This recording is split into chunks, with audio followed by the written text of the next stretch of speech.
Inland taipans favour the soft, deep, earthy plains. It's here the rats do well.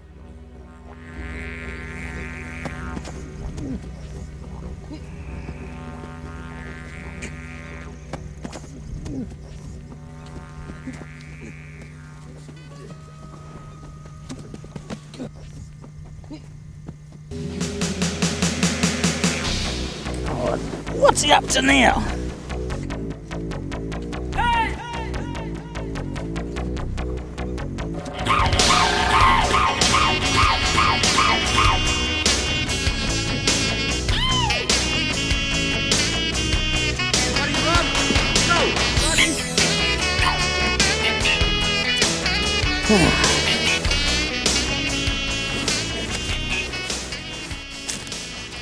Hey Rob, I got him. Is that what you're after? One of them? Yeah, that's him. That's a little plains rat. Cute little thing, isn't he? A noisy devil. He's fast, I know that. You scun your arm a bit. A little bit, yeah. Already, there are a few rats around after the rain. The taipans will be up and hunting.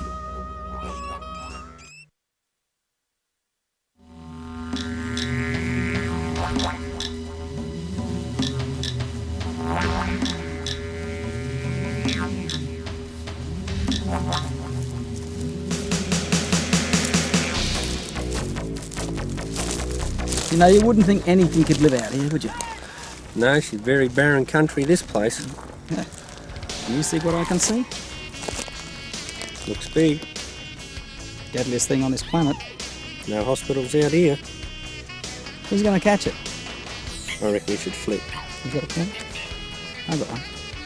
Ed's yours, okay? Okay. It's all yours, mate. Thanks, mate. Not a problem.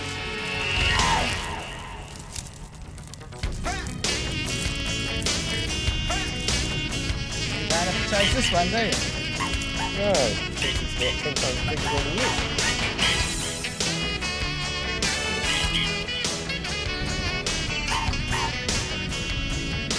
There we go. Right.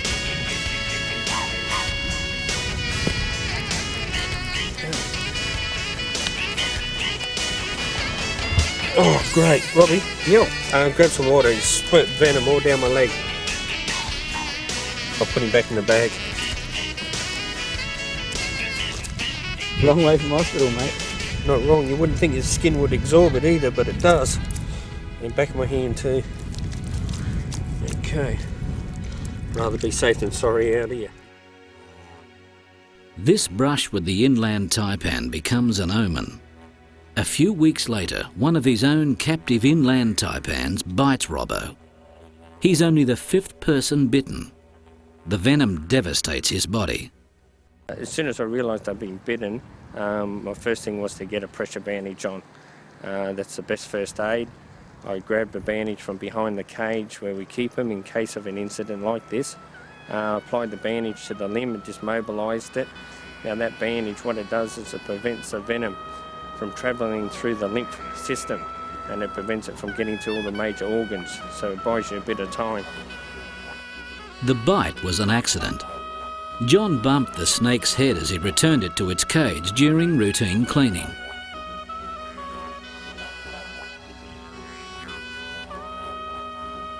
When his friend Robo is bitten, Rob Bredl travels to the Barossa Valley in South Australia. Tucked away in the famous vineyards is Australia's largest supplier of venom, Venom Supplies, and researcher Peter Merchant. Actually, I'll just show you what happens when you get bitten by. Peter Merchant milks an inland taipan and uses the venom to show just what a devastating effect it has on Robo's body. It's more than twice as poisonous as its coastal cousin, but produces only a fraction of the venom and has much shorter fangs, factors critical to Robo's survival. This membrane. Oh, look at it come out. Quite a good venom yield there. Shooting. It's got good like that. Yeah, Wouldn't on your finger. no, you wouldn't. That's about 100 milligrams. As soon as I realised I'd been bitten, my first thing was to get a pressure bandage on. That's the best first aid. I grabbed a bandage from behind the cage where we keep them in case of an incident like this. applied the bandage to the limb and just mobilised it.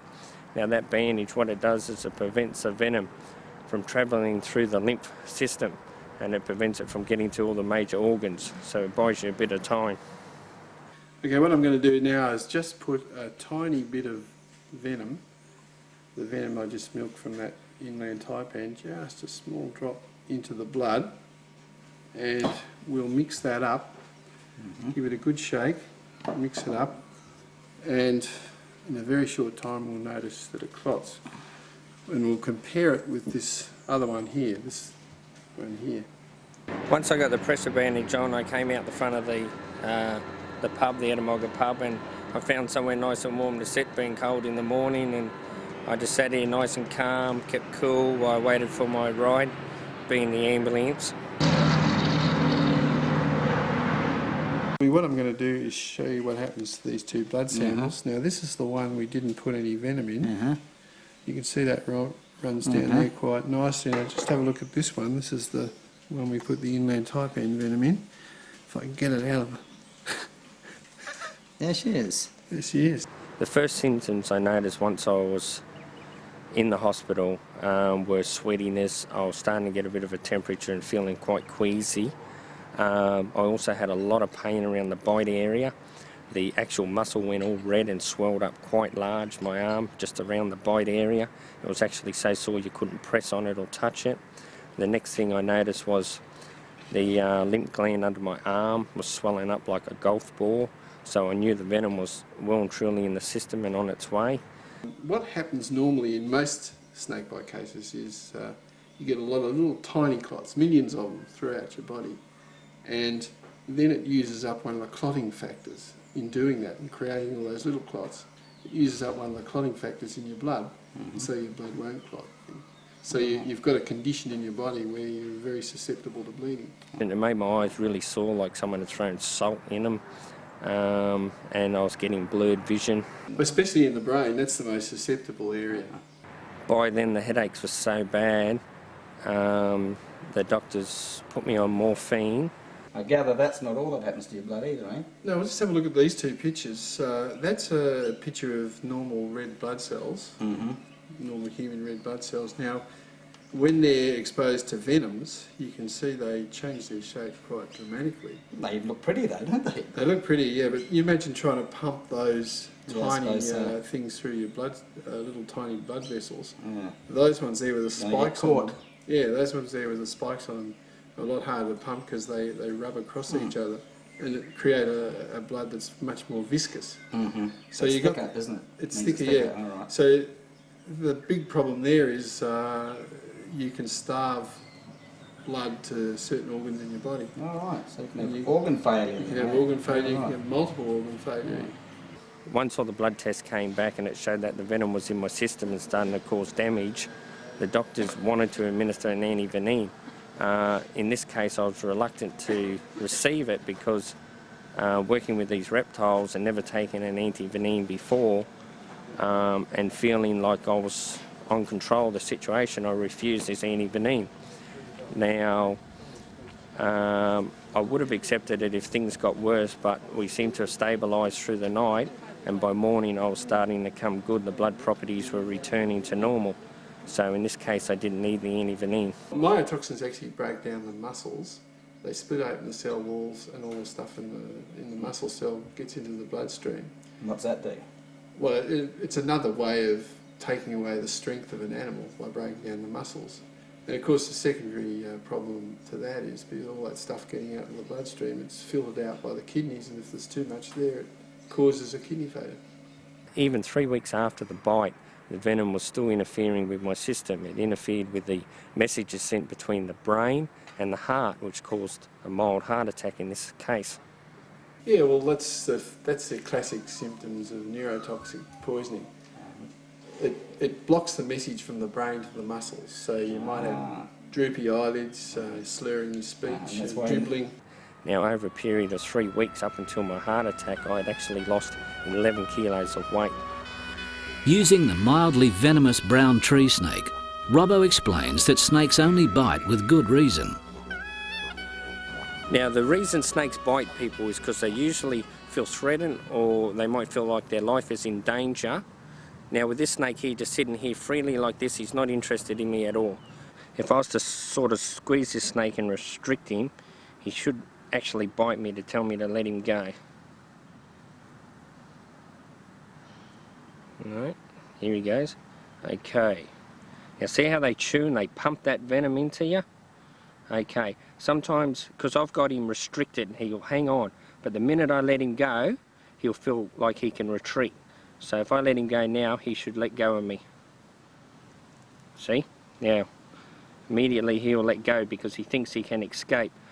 Now that snake has just let go from where he's bitten me, you can see the two big large drops of blood. Now that's where the fangs are injected into the skin, because these fangs are a lot larger than the other teeth marks. They'll draw more blood usually. Now the other little dots of blood, the tiny little ones, they're his teeth. Now all snakes have teeth, even the venomous. So if you're bitten by one of these snakes, usually you'll have two fang marks and some scratches or tiny little puncture holes where the teeth also scratch or make contact with the skin. Deadliest snake on earth, eh? This fella, he's had a couple of rats. You can see the lumps here, lump, right down to he's full of rats. See the big bulge there. Well, the reason I think he's out is because a few million years ago when the mountain ranges got pushed up, the taipans got split into two.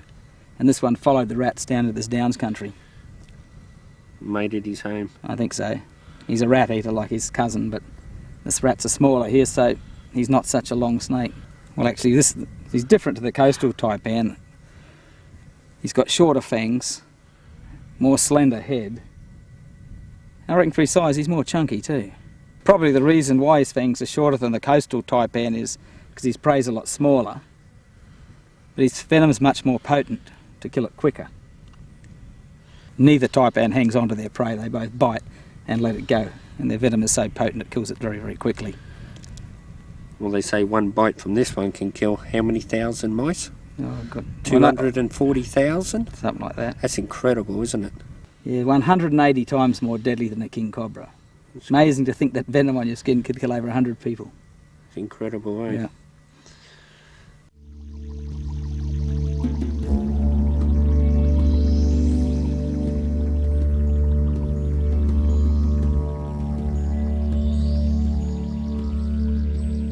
For 2 or 3 months now, thousands of inland taipan eggs have been developing under the vast silent plain. The surviving clusters have remained cocooned and isolated in deep, dark burrows and cracks, insulated from the ravaging heat, wind and rain of the world above. They're ready to hatch. The fully developed miniatures contained by the eggs grow restless. As they squirm and twist, a minute egg tooth brushes the shell, creating small slits.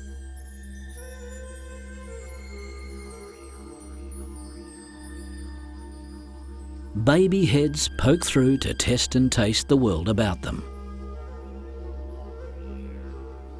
They take their time.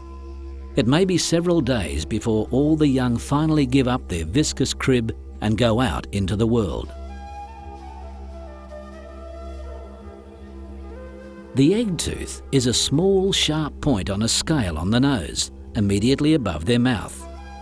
Without it, the baby would remain trapped. Snakes don't have the chicken's advantage of a tough beak to break through the shell. This tool is lost almost as soon as they hatch.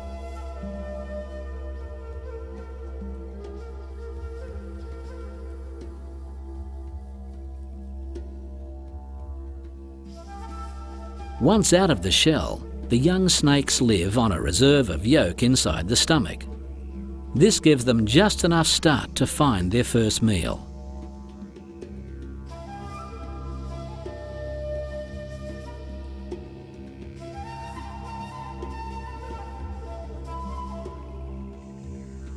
For baby inland taipans, the nature of that meal remains a mystery to us. They're far too small to take rats, or they're young. The solution seems to lie in the profusion of small lizards found almost anywhere in the bush.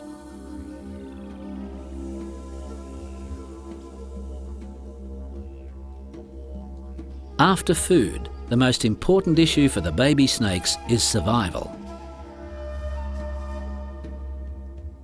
At this size, they're an irresistible snack for just about any predator.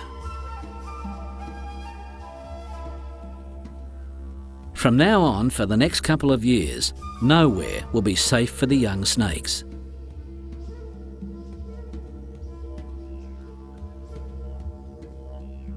Most of the thousands of babies hatching in countless burrows right across the inland will never reach adulthood.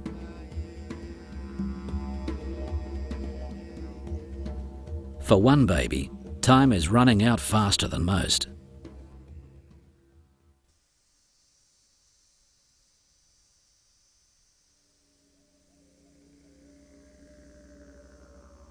The king brown follows the scent trail of a newly hatched inland taipan. They're not fussy eaters. They eat the rats, and if they get a chance, the taipans too.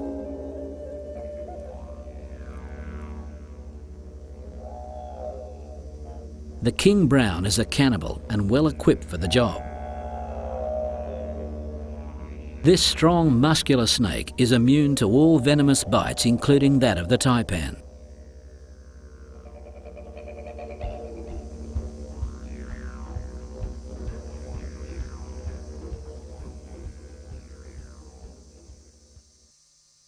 Its venom is 40 times less effective than the inland taipan's venom when used on mice and rats, but its effect on other snakes is devastating.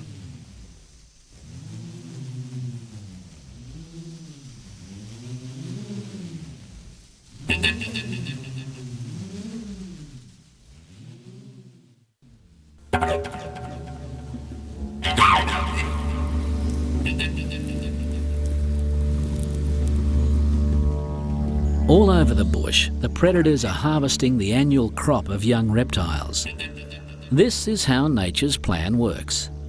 These losses mean that those that survive will do well enough to perform the most important function of their life: breed to ensure the continued existence of their species.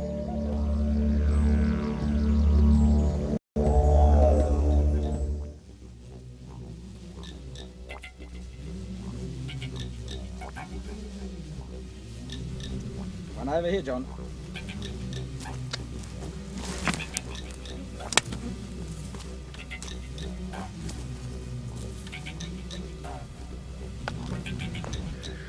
Rob, I always notice you always pin your snakes instead of tailing them. Well, I don't catch him by the tail because I've seen the old man get whacked too many times like that. He's had lots of close shaves. I've seen him with snakes hanging off his pocket, under his arm, across his shoulders, so I don't tail them. I pin them. Too dangerous for me. I do it safely. So you reckon I should change my technique while I I'm in reckon you front? should. Yep, I Yeah? reckon you should, yeah. Okay. I should actually tell you the story of that inland taipan bite. It's a beauty, and I'll tell you as the old man tells it. Mit the actions and mit the accent. Okay? We'll do that story. An inland taipan Yeah, bit this Rob's one. father, This one, I Joe, need my not far from here, and he barely survived the bite. There you go. Okay, just imagine me hat's the fierce snake. I jumped down, and from the corner of my eye, I see this big fierce snake. When he stood up, I knocked him aside with my jigger. And as he went into the bush, I grabbed his tail. When I pulled him back, he came out and went whack on my chest. The next day he latched onto my chest. Then you weren't so very happy, were you? Well, it's not. I swung it away from me and looked down. And I saw the couple of drops of blood coming through my shirt, and I said, "Well, Joe, this time you done it." I threw him away, and I looked down, and I see the spots of blood. And I thought to myself, Joe, you really done it this time. It's a worry. Is he still around? Survival of the fittest has special meaning in Australia's impoverished landscape. It's a continent that rewards efficiency.